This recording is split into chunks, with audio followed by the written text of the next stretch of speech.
আমাদের নবীর দয়া ও ক্ষমা সম্পর্কে আলোচনা করব। আমাদের পেয়ারা নবী জনাবে মুহাম্মদ রাসূলুল্লাহ সাল্লাল্লাহু আলাইহি ওয়াসাল্লাম, উনাকে মহান রব্বুল আলামিন এই বিশ্ববাসীর জন্য রহমাতুল লিল আলামিন, রহমত স্বরূপ আল্লাহ তাআলা এই দুনিয়ার মধ্যে প্রেরণ করেছে।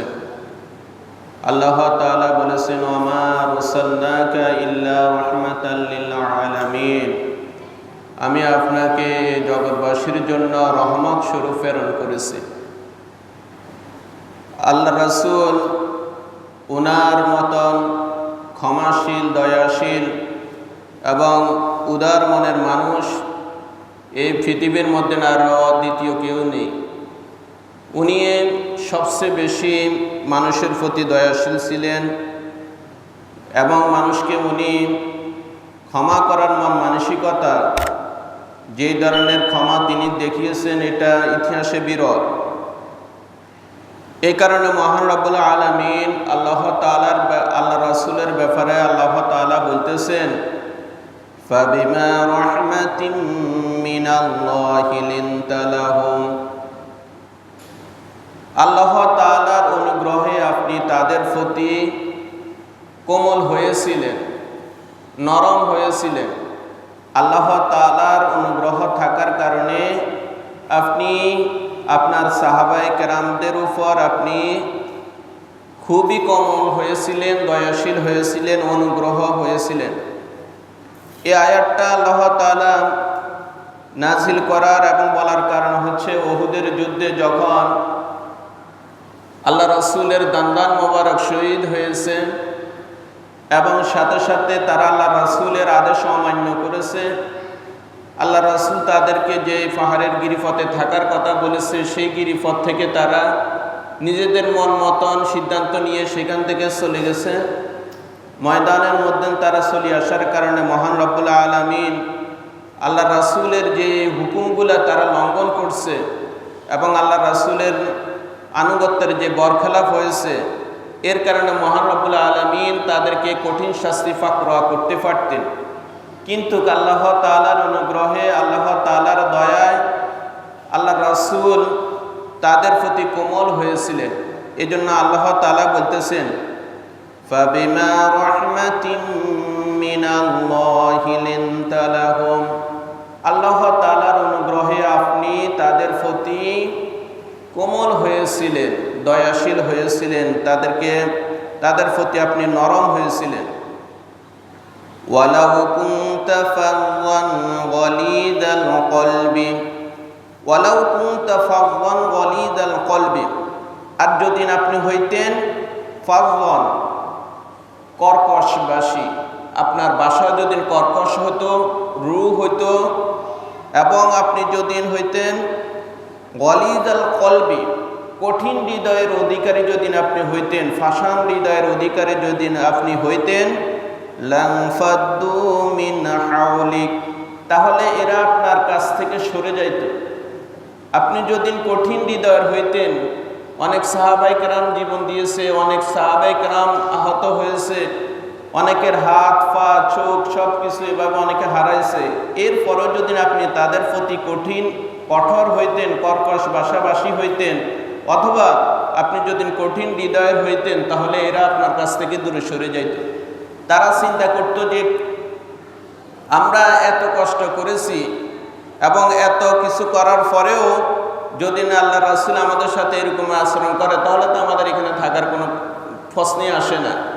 যার কারণে আল্লাহ তাআলা আল্লাহ রাসূলের অন্তরের ভিতরে সেই দয়া অনুগ্রহ তৈরি করে দিয়েছেন, যার কারণে তিনি সাহাবায়ে কেরামের প্রতি ওই রকমের কোনো কর্কশ ভাষায় তাদেরকে কথা বলেননি, তাদের উপর কোনো প্রতিশোধ নেননি, তাদেরকে কোনো কটু কথা, গালিগালাজ কোনো কিছুই করেননি। এজন্য আল্লাহ তাআলা বলতেছে, যদি না আপনি তাদের প্রতি এরকমের কঠোর হইতেন, কঠোর স্বভাবের কর্কশভাষী হইতেন, অথবা যদি আপনি কঠিন হৃদয় হইতেন, তাহলে লানফাদ্দু মিন হাওলিক, এরা আপনার কাছ থেকে দূরে সরে যাইত। এখন যা হওয়ার হয়েছে, ফাআফু আনহুম, আপনি তাদেরকে ক্ষমা করে দেন। ওয়াস্তাগফির লাহুম, এবং যা হওয়ার হয়ে গেছে, এবার আপনি তাদের জন্য ক্ষমা প্রার্থনা করুন, আল্লাহ তাআলা তাদেরকে ক্ষমা করে দেন এবং আল্লাহ তাআলার নিকট আপনি ক্ষমা প্রার্থনা করুন। এখন আল্লাহ রাসূলের যেই মানুষের প্রতি তার ক্ষমা এবং তার যে দয়া, এই ক্ষমার কয়েকটা কথা আপনাদেরকে বলতে এসেছি। বিশেষ করে যখন মক্কা বিজয়ের দিন আল্লাহ রাসূল উনাকে মক্কা 13 বছর থাকাকালীন 13 বছর যাবৎ আল্লাহ রাসূলের উপরে যে জুলুম নির্যাতন করেছে, যে কাফেররা, যে কুরাইশরা আল্লাহ রাসূলের উপরে এত নির্যাতন জুলুম নিপীড়ন করেছে, জুলুম নিপীড়ন সহ্য করেও আজকে মক্কা বিজয়ের দিন আল্লাহ রাসূল যেভাবে চাইতেন সেইভাবে তাদের কাছ থেকে প্রতিশোধ নিতে পারতেন, কিন্তু আল্লাহ রাসূল তাদেরকে সাধারণ ক্ষমা ঘোষণা করে দিয়েছে। আল্লাহ রাসূলের কত বড় ক্ষমাশীল হইলে পরে তিনি এইভাবে মানুষদেরকে, যারা তার চরম শত্রু ছিল, যারা তাকে মারার জন্য ফায়তারা করতেছে, যারা তাকে হত্যা করার জন্য সকল ধরনের ষড়যন্ত্র লিপ্ত হয়েছে, এই ধরনের কঠিন মানুষকে তিনি ক্ষমা করে দিয়েছে। নিজের প্রাণের শত্রুকে পর্যন্ত আল্লাহ রাসূল এভাবে ক্ষমা করে দিয়েছে।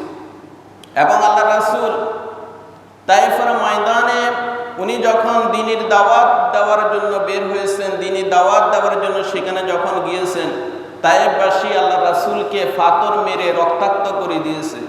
আল্লাহ রাসূলের গা থেকে রক্ত জড়তে জড়তে ওনার পায়ের যে জুতা ছিল ওই জুতার পর্যন্ত রক্ত প্রবেশ করেছে এবং আল্লাহ রাসূলের পা থেকে ওই জুতা অনেক কষ্টে বের করা হয়েছে।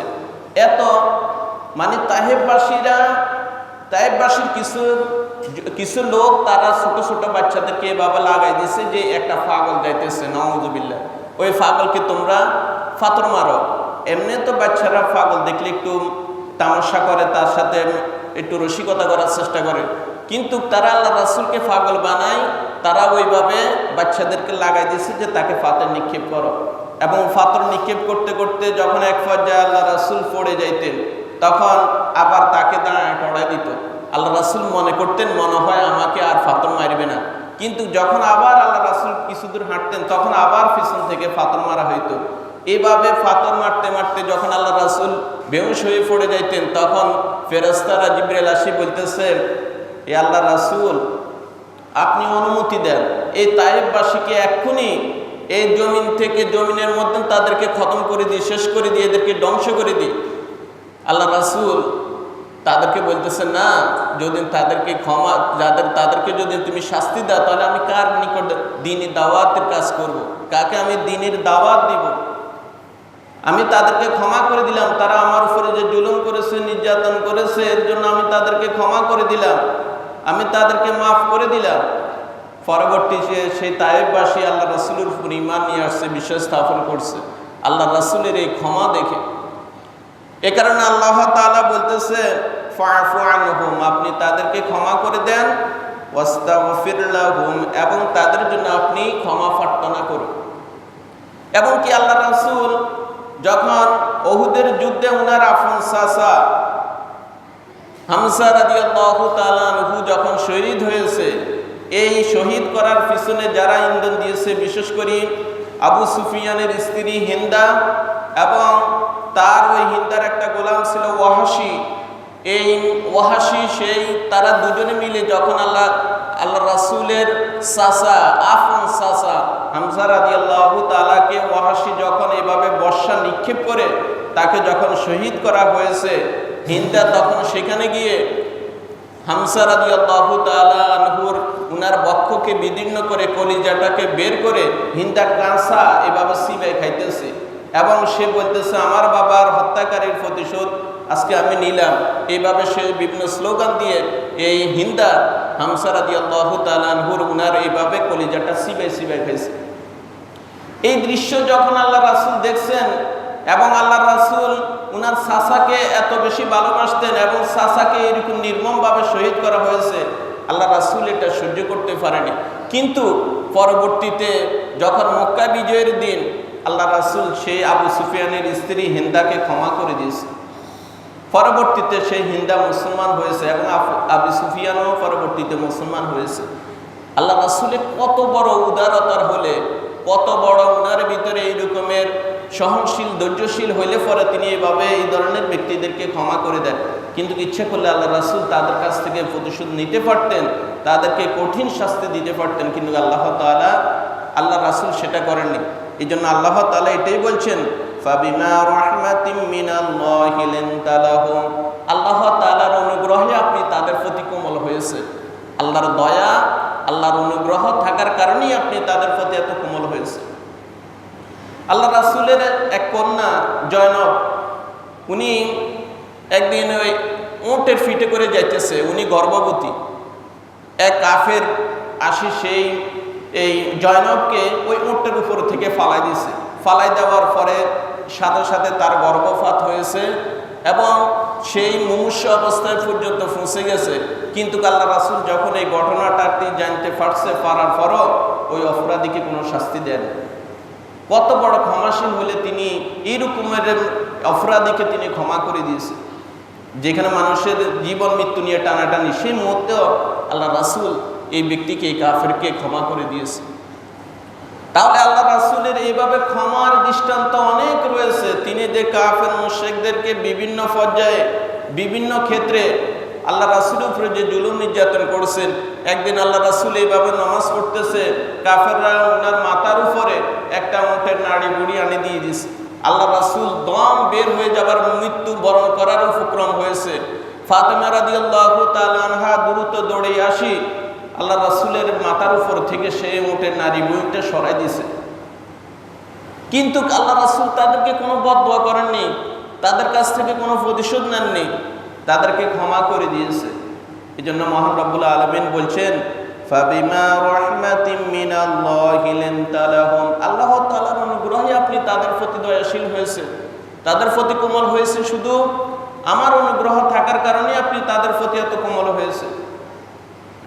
আল্লাহ রাসূল উনি এত দয়াশীল ছিলেন, ছোট বাচ্চাদেরকে এত আদর করতেন, এত স্নেহ করতেন, এত মায়া মমতা করতেন। ওনার নাতি হাসান হোসেন উনি যখন নামাজে সেজদা যাইত, তখন তারা নানাকে ঘোড়ার মতন মনে করতো, নানার পিঠের উপর উঠে বসতো। আল্লাহ রাসূল এক এক সময় উনি ঘোড়া সাজতেন, নাতিদেরকে পিঠের উপর উঠাইতেন, নানারা ঘোড়া বানাইতো, নাতিরা উপরে বসে থাকতো, ঘোড়া তাড়াইতো, আল্লাহ রাসূল হাঁটতেছেন। আল্লাহু আকবার। এভাবে তিনি শিশুদেরকে স্নেহ করতেন, ভালোবাসতেন, দয়া দেখাইতেন। একবার এক সাহাবী, উনার ভাইয়ের একটা নুগাইর নামক একটা ফাঁকি ছিল।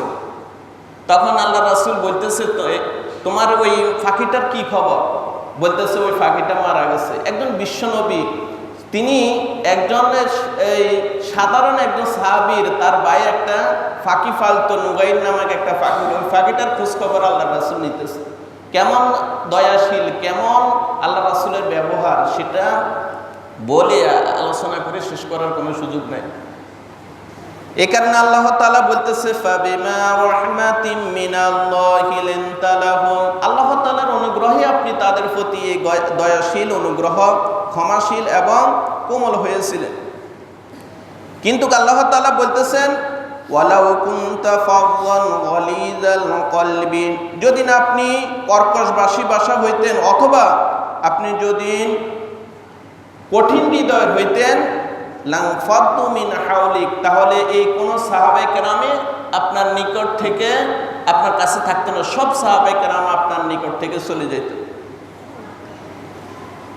ফাআফু আনহুম, অতএব আপনি তাদেরকে ক্ষমা করে দেন। ওয়াস্তাগফির লাহুম, এবং আল্লাহ তাআলার নিকট তাদের জন্য আপনি ক্ষমা প্রার্থনা করুন।